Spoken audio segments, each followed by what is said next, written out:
Photo, be. Salamat Yan, po. 1, 2, 3. Sayang yung ganda. Sana nga. Ah, Game? Married life. Parang wala namang pong pinagkaiba. Ang pinagkaiba lang yun magkasama na kami. Na kaming dalawa lang. Dati kasi, ang kasama ko, siya, saka yung family ko. Oo. Tapos, merong time na doon naman ako tumira sa kanila, pero kasama ko rin yung mga pamangkin ko. So, never kami talagang kaming dalawa lang. Tapos ngayon kaming dalawa na lang. Wala namang pinagkaiba. Siguro, mas nakita ko lang na yun pala talaga yung asawa ko. I mean, kung gaano siya kabait, kung gaano ko siya talaga nakilala na supportive, mapagbigay, malambing. Yun talaga siya. So parang mas napatunayan ka lang na, tama talaga yung thing. I mean, alam ko naman na tama talaga siya, pero parang, ayun na talaga siya. Talagang walang sisi, sobrang saya na, ganyan. Excited siya to have a baby. Oo. e pagkano na? Calculate. Siya po may plano. Alam mo ba, meron siyang application tuwing mens ko. Dated siya. Binabantayan niya. Daig niya pa ako, no? Siya ang meron kasi siya yung excited. Talagang noon pa man, kinukulit niya na ako bago ikasal. Sabi niya, baka naman po hindi. Sabi ko, tayin mo, malapit na ikasal, ilang araw na lang eh. Tapos nung kasal namin, nakakaloka, okay ko kwento ko. Sa first night ng kasal namin, sa first day, 6 a.m. ako nagising. Tapos may after party kami. Natapos yun ng 5:30 a.m. So parang parang pa 24 hours na akong gising. Pag tulog, first night namin, tulog talaga. Kaya po sa shout out ko sa lahat ng mga mag-asawa po na kinakasal na nagagawa po ang making love sa unang gabi. Sobrang idol ko po kayo. Kasi kami as in talikuran talaga, Walang sobrang nangyari. pagod talaga. As in OA. So ito na, the second day. Siyempre, parang trinay na namin. Ayun, nagbilang naman ng pera. Mga gano'n naman. Nagbilang naman ng pera. Pero, since CEO na nga, alam mo, lagi kong pinagmamalaki sa mga kaibigan ko. Kasi ang pera, kapag binigay ng mga ninong-ninang, isang beses lang, di ba? Pero syempre yung effort, lalo na yung mga artista, syempre artista po ako. Madalas ang mga artista, nakakatamad mo talaga pag walang bayad, kahit kayo din naman. Di ba? So, yung presence nila, hindi ko kayang bayaran. Pag tinanong mo ko kung kaya ko yung TF ng mga pumunta sa kasal ko, hindi ko po kaya, kaya yun palang sobrang thank you na. Oo, hindi siya yung ginawa ko daw business yung kasal ko. Actually, hindi nga po kami nakabawi. Siguro dahil CEO na ako. Puro regalo. Puro regalo pang bahay, ganyan. Pero it's not about the money po. It's about the yung presence nila na pumunta sila doon. At hindi kung sino-sino ang mga pumunta sa kasal namin. Kaya sobrang thankful ko. Yung mga tao ngayon, parang kinailangan pang mag-cancel ng ilang lakad sa isang araw para lang makapunta sa kasal namin. Kaya, ang ganda ko doon, te. Yun na yun. Tapos na agad yung sa akin. Ilan ang balak mong anak? 7. Loko na. Hindi, 7 talaga. Kasi 4 kami magkakapatid. Tapos, nung nabigyan ko ng bahay yung family ko, as in sabi ko, pangarap ko, sarili-sarili kami kwarto, ganyan. Nung sarili-sarili na kami kwarto, ang lungkot pala, parang hindi ko na nakikita yung mga kapatid ko. So sabi ko, dadamihan ko, so 7. Yun yung plano ko, pero 32, mag-32 lang po ako this year. So yes, 1994 ako. Taon-taon. Kaya, talagang excited na yung asawa ko. Pero parang, sana kayanin ko pa yung 7. Kung aso siguro. Sanay na ba yung Sayang, kung naging baboy sana ako kaya. sanay ba yung husband mo sa buhay showbiz? Hindi talaga. Alam mo, pag tinatanong ko yung asawa ko, napapayag siya sa unang family feud kasi sabi ko, sayang pera to pag nanalo tayo.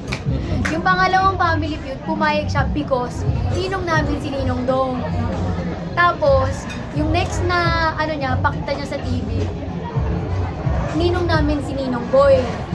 Abunda, di siya nakapunta. Pero sabi ko, mangungulekta tayo. So, kailangan magpa-interview ka. CEO, ha? Very negosyante ka din. Kasi hindi kami nakabawi. Sabi ko nga kay Ninong Boy, hindi kami nakabawi. Baka naman. Ready ka naman din ba? Parang ready ka na kasi hindi ka Ngayon ka na mag... And for motherhood. motherhood. I think ready naman na ako. Parang ready naman na ako pero hindi nawawala yung nandun pa rin yung family. Alam mo, hindi ko talagang malayo. Pero sabi nga nila, kailangan kong bigyan ng chance yung sarili ko na asawa ko naman kasi magkaka-family na ako. Pero syempre nandun tayo sa Pilipino tayo. Parang kahit may asawa ka na, ang hirap pa rin i-let go ng pamilya. Ang hirap pa rin i-let go ng mga pamangkin. Kasi sila yung unang alimon. So yun. So, ready naman anytime. Pero, nakadepende naman yun sa asawa ko. Kasi siya naman yung gagawa, no? Pag tatawagin natin siya ngayon to join you sa interview, papayag kaya siya. Baka manginig po siya. Anong na-discover mo sa kanya after na kasal kayo? Ayun pala yung itsura ng bastos na. Pagkatapos ikasal, bastos na. Nakakaloka. O sige, ngayon niyo ako bastusin. Pwede Sige, na. ngayon niyo ako bastusin. Ganun pala. Pwede na. Hindi lang kaya mo ba? Pwede na si Steph. Wala yung sasabihin. Sabi sa'yo. Yan. Ayan. Diba? Yung honeymoon daw, natulog lang kayo. Ang nakakaya. Dinescribe na niya yung sa'yo eh. Sabi ko ngayon lang ako, ngayon, ganun pala yung itsura ng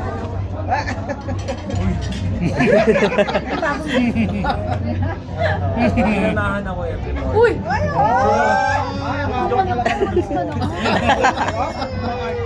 Hard. Hindi ako sanay pag siya yung nagsasalita. Baka ano pa masabi Hindi yan sanay, siguro na. Hindi lang. Ano lang. Umalis na siya. Wala talaga, hindi niya kaya. Mamaya na yung picture natin. Ayan. Kiray, itong business mo, 1 year na. Correct. Grabe, 1 year na yun. Grabe. Ay, sa TikTok, mag more than 400k sold na tayo in 1 year. Iba pa yung mga district, iba pa yung mga reseller, iba pa yung mga nag-order sa ibang bansa. And hindi ko nagawa last year kasi na-busy ako sa kasal, biglaan. Alam mo yun, engagement, kasal. So, sana prayo ko yung makapunta ako ng ibang bansa, suyurin ko ang mga OFW para matulungan ko sila to start a business. Saka yung mga yung mga baryo-baryo, yung mga probinsya na hindi nila kaya yung online. So, pwede ko silang benta ng mas mura tapos benta nila as in tao-tao lang. Parang ganun. Yun yung mga plano ko this year na sana mangyari and sana talaga mangyari. Kasi medyo nawalan lang ako ng time kasi ang hirap palang magplano ng kasal. So yun. Nag-order din ba sa'yo si Senyora? Ha? Senyora daw po, nag-order sa'yo. Nag-order? Tingnan mo nga, nakita niyo ba yung regalo niya sa akin? Niregaluhan ako ng patay na bulaklak. Ang patay. Sabi nakalagay doon, my deepest congratulations. Pero anong reaction mo? Grabe yung interaction mo. Natutuwa yung mga netizens sa awayan yung online. Alam mo, never naman ako napikon pag inaasar ako, di ba? Tita Pilar, alam mo yan, ever since bata pa ako, pag inaasar talaga ako, hindi ako naiinis, natatawa lang ako. As in, kahit anong asar sa akin, kahit yung mga breast talaga na yung mga super matatanda na inaasar ako, talaga, natatawa lang ako. And si Senyora, wala akong galit sa kanya. Hindi ako naiinis, natatawa ako sa kanya. Pero na-meet mo na ba siya? Bagay naman siya sa kanal, siguro. Na-meet mo na yung senyora. Kung sino man siya. Kira, anong naiba sa buhay mo ngayon na ano ka na? Nakakatakot naman yung kwento mo, mother. Sorry. Ano po, sorry? Anong naiba sa buhay mo na? Naiba. Naiba? Wala, tamad po ako as a wife. Sana wag akong gayahin ng mga kababaihan. Alam niyo yung pinangarap ko na sinabi ko nun sa vows ko na sana mahanap ko yung kagaya ng papa ko na tagaluto, tagalaba, tagalinis. Nahanap ko talaga siya. Yun talaga yung asawa ko. Kaya yung mga nambabash sa asawa ko na walang ambag. Tingnan mo, recently ko na lang sinabi na CEO siya ng business, ako CEO. Siya yung sa mga tao, sa under ng mga tao. Hindi ko na yung kaya eh. Ako marketing, sa operation siya. Hindi ko na yung kaya. Alam mo kung ako lang, hindi ko naman to kaya eh. At saka siya talaga yung nagpilit sa akin na mag-business. So, syempre, since mag-aasawa na kami nun, syempre part kami dalawa talaga yun. And yung pera ko ngayon, syempre pera na rin naman niya. Pera niya, pera ko. Hindi ko na kailangan ipagmalaki na kung ano yung mga business niya. Sobrang low-key na asawa ko, sobrang bait.